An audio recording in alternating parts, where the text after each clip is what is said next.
The gestation period of the female lion is about 110 days. There is no special birth season, and cubs can be born throughout the year. Like most cats, lions usually sleep or rest during the day for up to 21 hours. They will even rest between periods of feasting on a kill.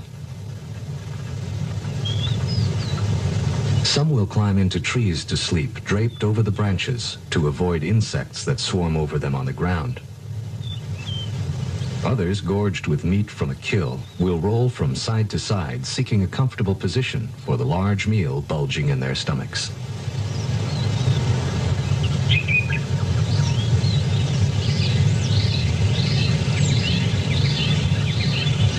The pride is a complex social structure consisting of from 2 to 20 or more females and their cubs. The females are related to each other and usually remain together throughout their lives, as they do most of the hunting.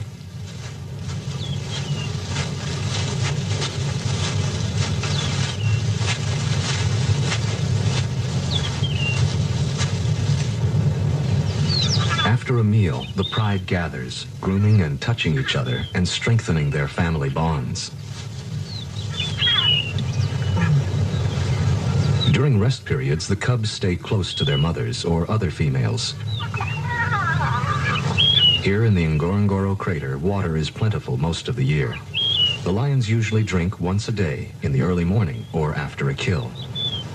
Male lions are not permanent members of the pride, which may have from 1 to 4 adult males. These may stay in the pride for as long as 6 years, but more often lead a nomadic life, traveling alone or in small groups throughout the crater.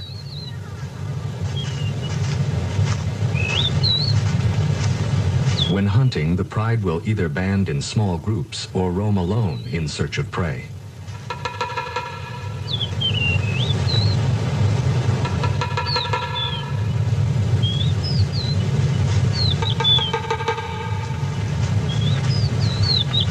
At times, a female with newborn cubs will seek solitary shelter away from the males. No one is certain if she chooses to leave or is forced away from the close social structure of the pride. Lions have few distinctive markings to assist in recognizing other members of the pride, especially over long distances. Therefore, they must approach another pride member in a direct manner, without hesitation. Should an approaching lion of the pride seem unsure of itself, it may be attacked as if it were a stranger. If a lioness is attacked several times, she may become unsure of herself and eventually leave her pride. In this way, the pride remains relatively stable in size.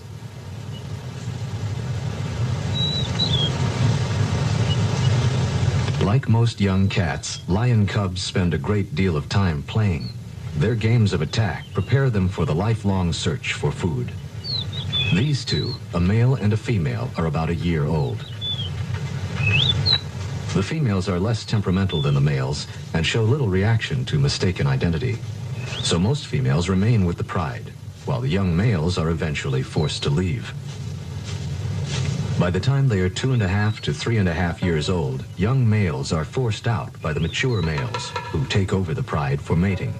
And so the pride receives an infusion of new blood from the mature males who fight for mating privileges. But in time, these males will be driven off by the younger breeding lions.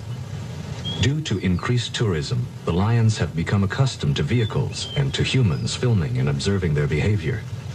The camera crew has left the camera running while the young lions inspect the tires.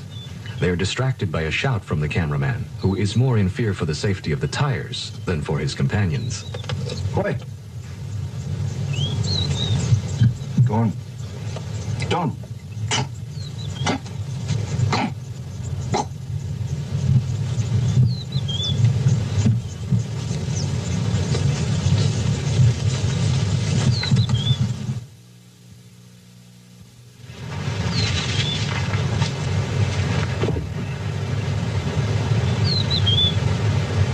The yearlings return to their mother for comfort and grooming. In a few years, the male yearling may be driven from the pride by an older male seeking to stake a claim. The young male will then spend a few years wandering alone or with other young males. As summer wears on, the great herds of wildebeest range over the crater floor. Grazing in the shimmering heat of the sun, the great herds are one of the main prey of the crater lions. The zebra are safer on the barren plain, but as they move into the taller grass, they are now at risk by the stalking female lions. The mottled brown coat of the lioness blends perfectly with the tall grass, now parched and brown in the summer sun. Hardly moving, the great cat waits for the unwary zebra to move closer to its place of concealment. It is not unusual for only one lion to hunt a zebra. Even though she may have greater success in numbers, once the lioness reaches her prey, the zebra will have little chance of survival. She stalks downwind of the zebra, slowly working her way closer and closer. Now joined by another lioness, she continues to wait for the zebras to move closer. Lions do not have the speed or stamina of other great cats, like the cheetah, and must wait patiently while their prey moves closer, and then, with a short sprint, attempt a quick kill. Now less than 50 feet from the zebra, the lioness waits. She is barely visible to the unsuspecting herd. She begins to close in, hunched low in the tall grass.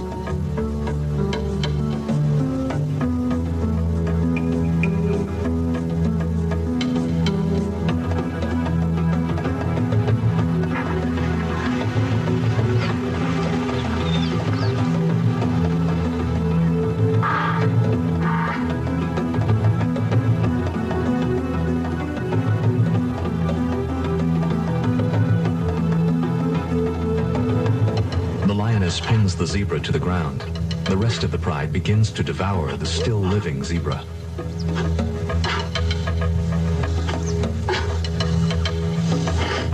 Still breathing, the zebra dies in what must be terrible agony as the great beasts gorge.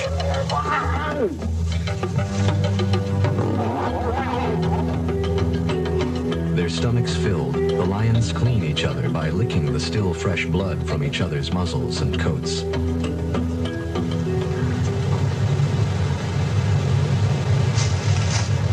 After the kill, the lioness joins her cubs and begins a long rest period to digest her meal. Some miles away, a second pride is preparing to hunt. Lions, like most carnivorous animals, live within a well-defended territory. This territory must contain a source of water and plentiful food and can encompass from 10 to 100 square miles. In the heart of the territory, the lioness is able to bear her cubs, protected by the other members of the pride. On this day, a water buffalo has been killed near an access road in the crater. Unconcerned by passing tourists' vehicles, the pride runs to the fresh kill.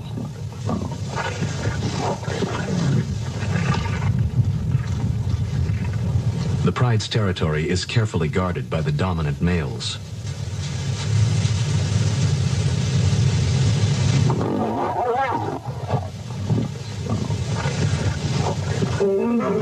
Roaring to alert trespassers, the male rushes forward, bellowing his rage to deter nomadic lions from entering his territory.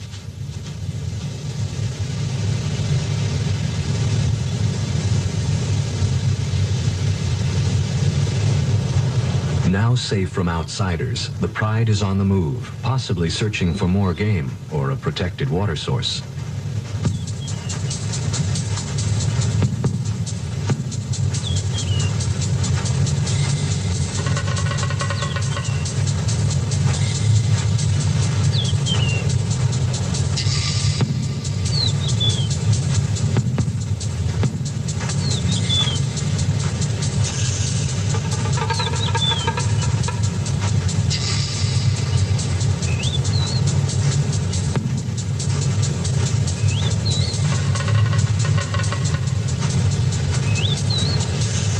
This pride has a large concentration of cubs and yearlings.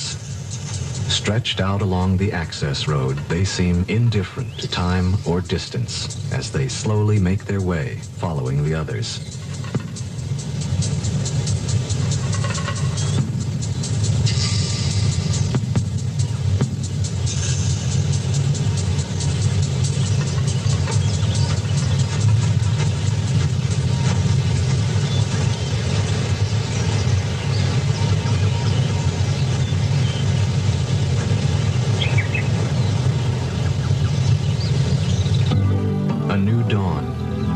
pride stretches out in the high grass and rests throughout most of the day. It is difficult to determine why they have decided to move from one part of their territory to another. Even at rest, the females keep close watch over the young cubs.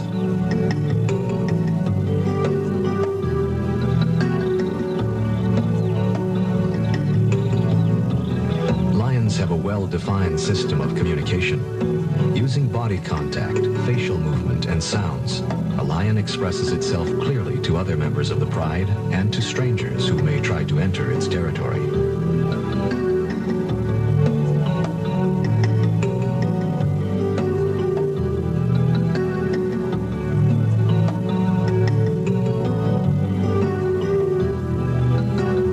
As spring turns to summer, a flock of crowned cranes flies over a herd of zebra feeding on the open savanna.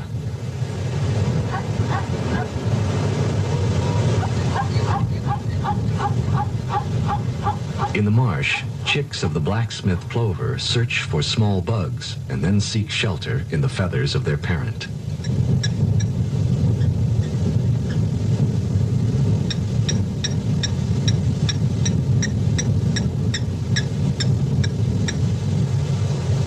Emerging from her hiding place, a female and 3 very small cubs set out to join the pride. For the young cubs, it is a long trip across the open plain. Camouflaged by the long grass, the female usually remains in hiding until her cubs are old enough to walk. Lion cubs are almost helpless when born. Weighing from 2 to 5 pounds at birth, they can barely crawl and do not open their eyes before 1 or 2 weeks. Newborn cubs have a slightly spotted coat, which helps to hide them in the thick grass. This color changes after 3 to 5 months. Sensing that the smallest and weakest cub is falling behind, the lioness gently carries it by the neck across a dry mud bank, while the other 2 cubs scurry to keep up.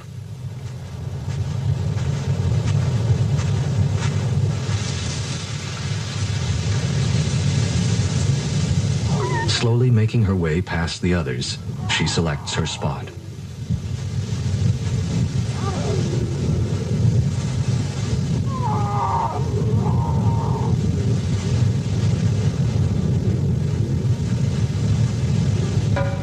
Here she rests while the cubs nurse.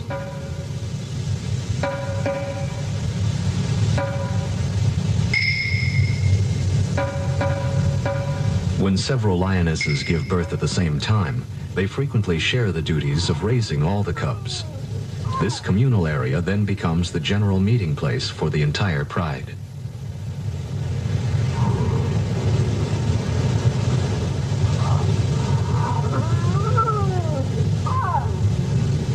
Communal gatherings allow all members of the pride to become acquainted with the cubs.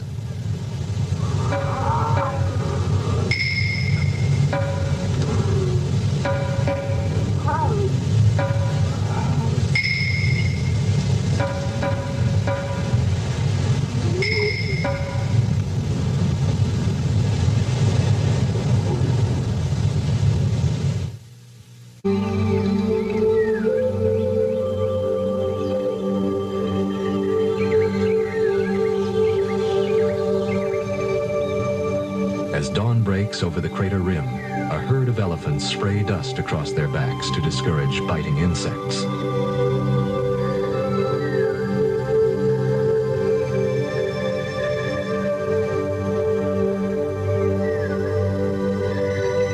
Along the edge of Lake Makat, a flock of migrating birds pause to feed.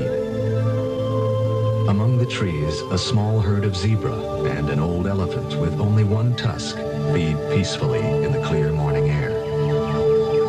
Near the lake shore, gazelles graze contentedly as they share their pasture with a flock of ducks. Knee-deep in the mud of the swamp, a huge water buffalo wallows contentedly. The buffalo is the lion's largest and most formidable prey and is capable of putting a marauding lion to flight. Lions are usually wary of an adult buffalo, which can severely injure or kill an adult lion with its sharp horns. During the heat of the day, the pride rests in the soft, high grass. The lion leads a life without threat, for their only real enemy, the hyena, will not attack the entire pride. If caught alone on the plain, an adult lion and cubs, or even young adults, can be at great risk from a pack of hyena. In the afternoon, the yearlings spar with one another, or their mother, who usually gives them a quick swat for their trouble. Then, relaxed and seemingly full of affection for the cubs, the female joins in the afternoon play.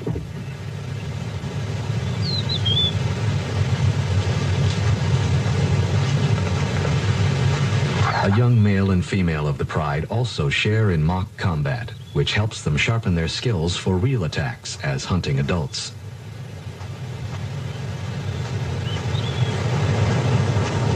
Late in the afternoon, the pride begins its quest for prey. Separated from a small herd of zebra by the mud flats of a slowly drying lake, two females are forced to leap a small stream. Now the yearling male must also cross. He seems in a quandary whether he should jump as the adult females have done, or swim. Most cats are excellent swimmers, but they will avoid the water unless it is absolutely necessary.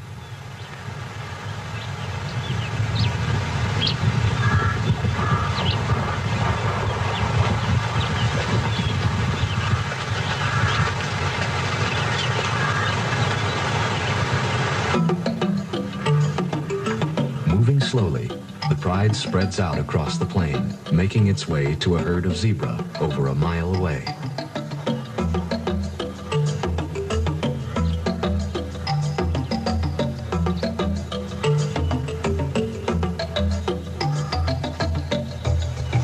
Screened by the high grass, the lions stealthily approach the zebra. With the wind blowing from the zebra toward the lions, the zebra are unaware of the approaching danger. Lions are known to approach their prey from either upwind or downwind.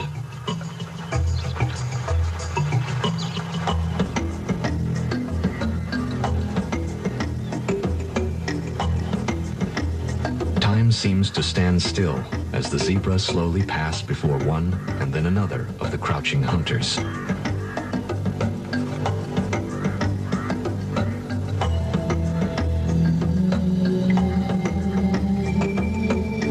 The zebra are crossing this area to graze near a large herd of wildebeest. Now, one lioness begins to move toward the zebra. Nearby, the entire pride is waiting for the moment to charge. Both wildebeest and zebra now seem to sense the presence of danger and barely move, uncertain from which direction an attack may come. Then, as if spectators at a sporting match, the herd watches as the lion attacks.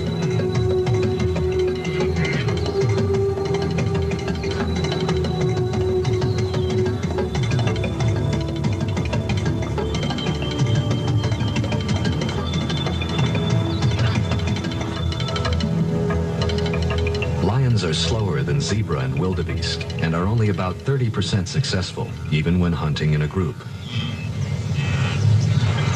After resting, the pride prepares for another attempt. The dominant female heads off in the direction of a large herd of buffalo. Extremely dangerous, the African water buffalo can weigh as much as a ton. The males gather around the periphery of the herd, and the females and calves stay closer to the center. Seldom do one or two lions attempt an attack on a small herd of buffalo, or even on a single member that is feeding alone. But on occasion, whether they are truly hungry or just young lions practicing their hunting skills, such an encounter happens. It is seldom rewarding for the lions. Suspicious, short-tempered, and cunning, the buffalo is a formidable adversary and are extremely aggressive when confronted by a lion.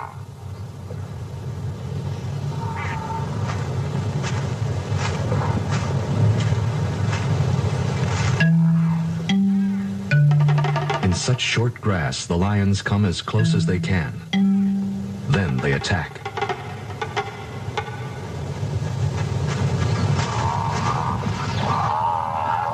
The buffalo are quickly outrun by the lions.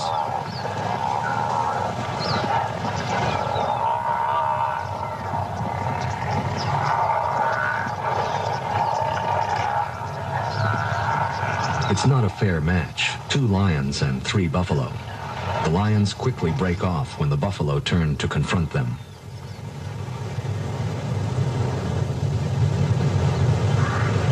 Closer to the lake, a larger herd is peacefully grazing.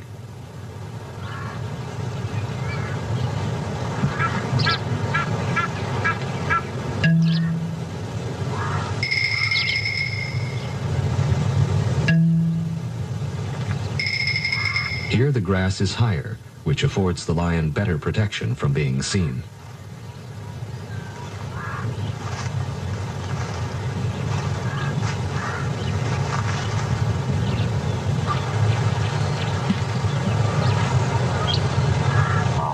Working as a team, the pride takes up position along the edge of the buffalo herd and move in.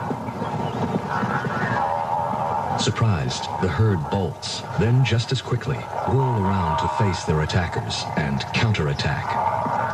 The buffalo chase after the lions, who are now fleeing for their lives.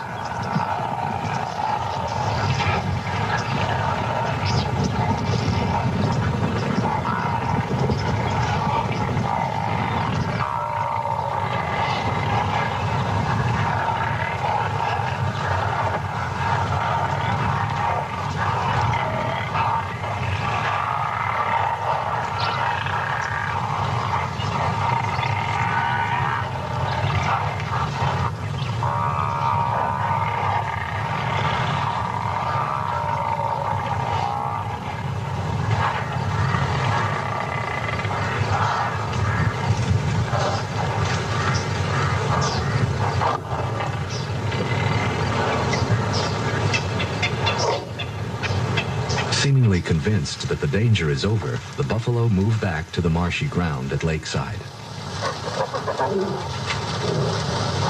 The lions, too, return to a less dangerous task. The lioness and her 2 yearlings, who have taken up sanctuary in a tree, also rejoin the pride.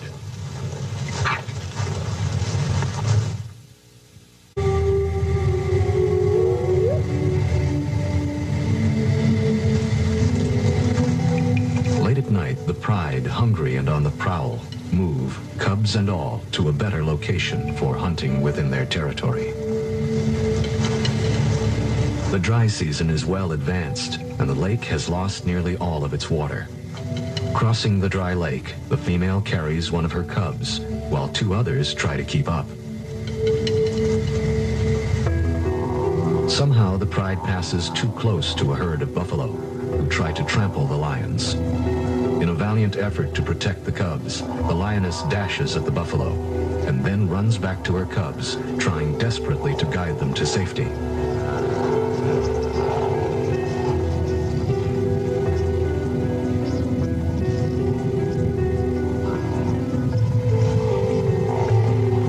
Over and over she rushes at the great beasts, but the buffalo will not scatter and continue to charge the lioness and other members of the pride.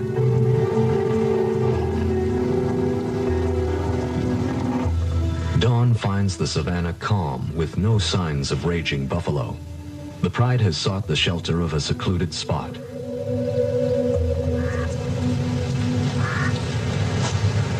The only animal now in view is the lioness as she searches for her cubs. Time after time she calls, but the cubs have disappeared, trampled by the buffalo herd.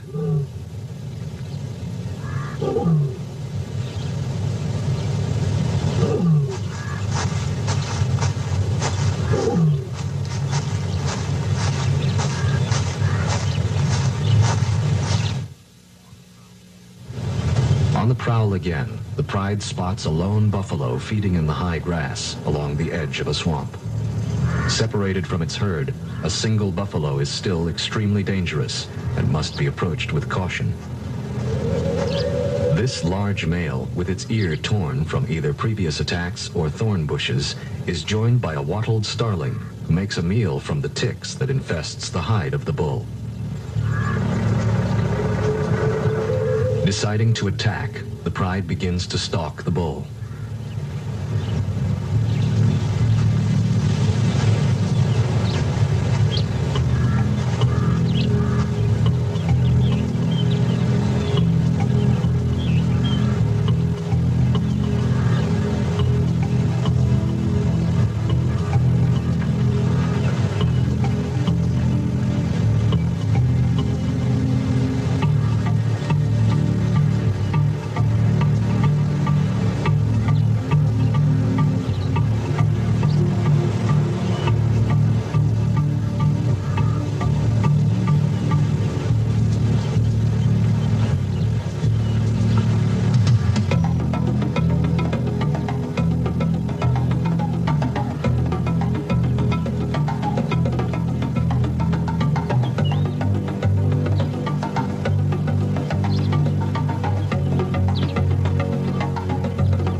Trembling from the combined weight of the two lions, the bull stumbles. The other lions leap on him, robbing the bull of its strength.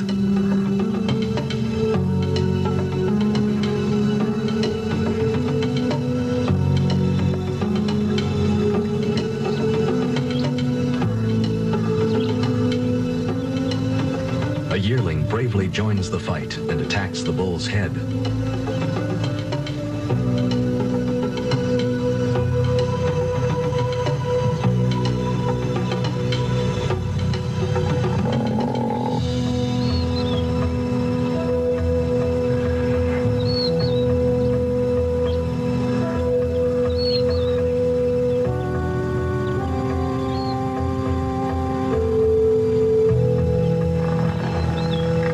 Other buffaloes approach to drive the lions away, but the lions are not easily dissuaded.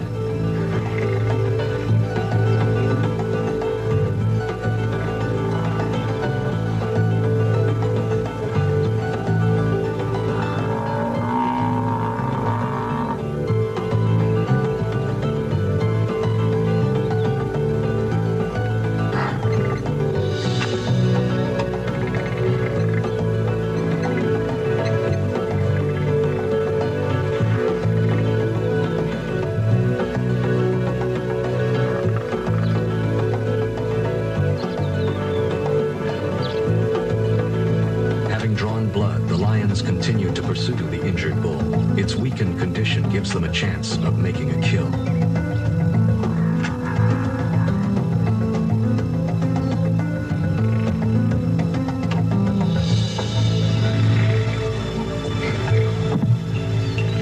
The injured bull seeks refuge in the swamp, but the lions hold their position at the edge of the herd.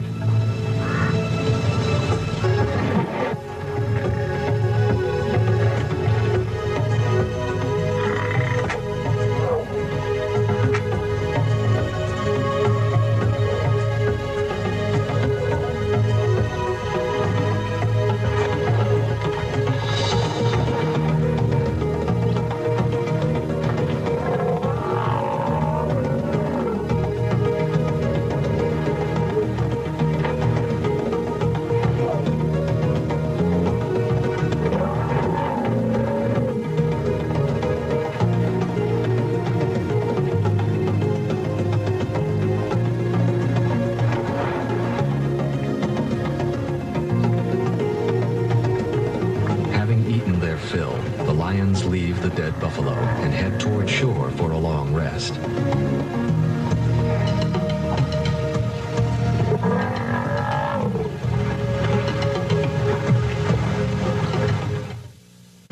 Great clouds begin to build over the crater as the dry season gives way to the wet. Lying at 3 degrees south, just below the equator, the Ngorongoro has only 2 seasons, wet and dry. November is the beginning of the wet, and as the rains fall, the season of renewal begins. Now the entire crater ecosystem absorbs the life-giving moisture, and the parched ground bursts into life. For all of the animals of the crater, it is a time of patient waiting until the rains stop. Wildebeest, Grant's gazelle, lion, all soak in the cool rain. Within a week, the crater will turn green, and a carpet of yellow flowers will cover the savanna. With the gray dust of the dry season finally settled by the rain, the crater puts forth the sweet, earthy smell of a new spring. The sun bursts forth to disclose the broad green carpet of the crater floor. Now the lake will fill, frogs emerge from the mud, and millions of insects issue forth as a banquet for the thousands of birds that quickly return to this extraordinary valley. African spoonbill preen each other's feathers as a black-winged stilt probes the shallows for tiny aquatic organisms. Each day, rain falls on the crater and the grass. The primary energy source for all animals grows more lush. Tissue paper flowers poke up through the thickening grass, and the herds of wildebeest and zebra graze across the crater floor. A few hours old, the young wildebeest are on their feet and able to run with the herd. Theirs is a cruel world, where speed and agility is the only defense against the lion, hyena, and cheetah. With their umbilical cords still hanging from their stomachs, the young wildebeest cavort, while another newborn, less than an hour old, stays close to its mother's side. Close by, a female and calf share a small stream with a flock of sacred ibis. The female is ever cautious of marauding carnivores. Near the service road that crosses the crater, a female lion with 3 cubs has emerged from hiding and is slowly moving to rejoin the pride. Young cubs like these have bluish-gray eyes for the first few weeks after birth. Then their eyes turn an amber color.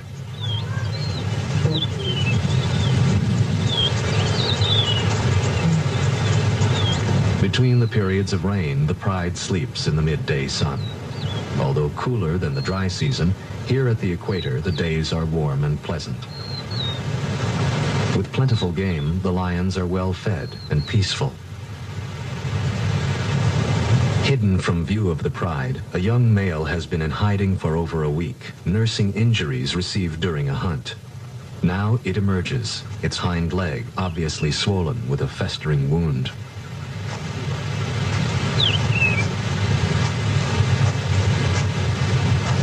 Slowly, it approaches its mother, the lion which has just had the 3 cubs. Although she recognizes him, she is fearful and backs away, not quite sure what is wrong. Lions are very cautious of unusual behavior among the members of the pride, and usually will drive a sick or wounded member away. Another lioness rebuffs the injured male with a cuff of its paw, and then snaps with bared fangs. Then the entire pride moves its location, leaving the young male to fend for itself.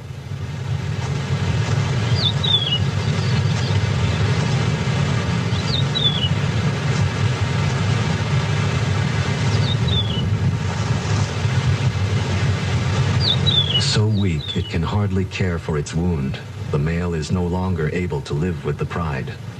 At nightfall, the pride will leave the area, and the young injured male will be left defenseless against a hyena attack.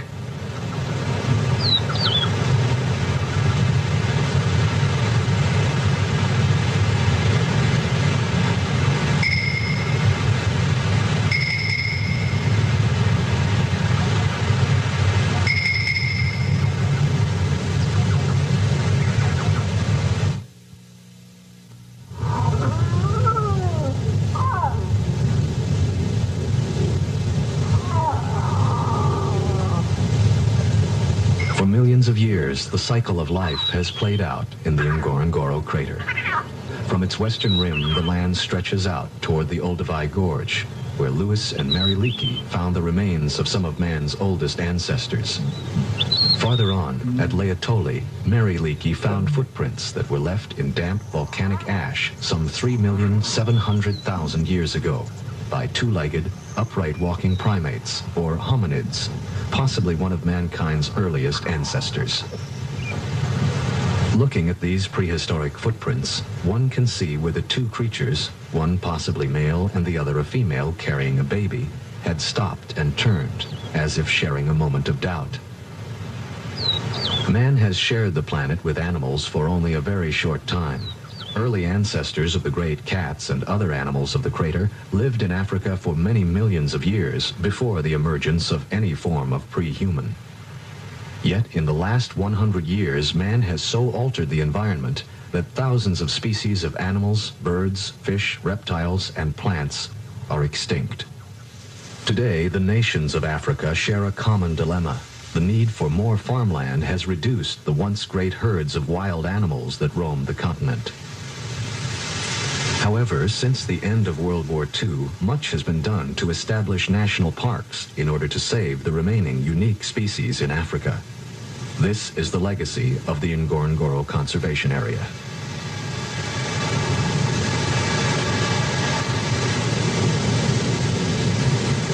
Controlled in part by the crater's 2,000-foot-high rim, most animals are still free to migrate in and out of the crater. A young female slowly climbs up the rim to seek another pride outside on the Serengeti Plain. No one will know why she was forced to leave. But the life of the crater lions will pass on from one century to another. As long as modern man is aware of their fragile existence, and is willing to exercise care. The infinite beauty and variety of the natural world is mankind's greatest treasure. All must exercise great care to preserve the environment and all of nature's creatures. Symbol of strength and majesty since the beginning of recorded history, the lion has always commanded man's respect. For centuries, it was considered an act of courage to kill a lion, and only recently have certain tribes given up the practice of a young man killing a lion as his rite of passage into manhood. Still free to roam the Ngorongoro crater, the lions are protected by the government.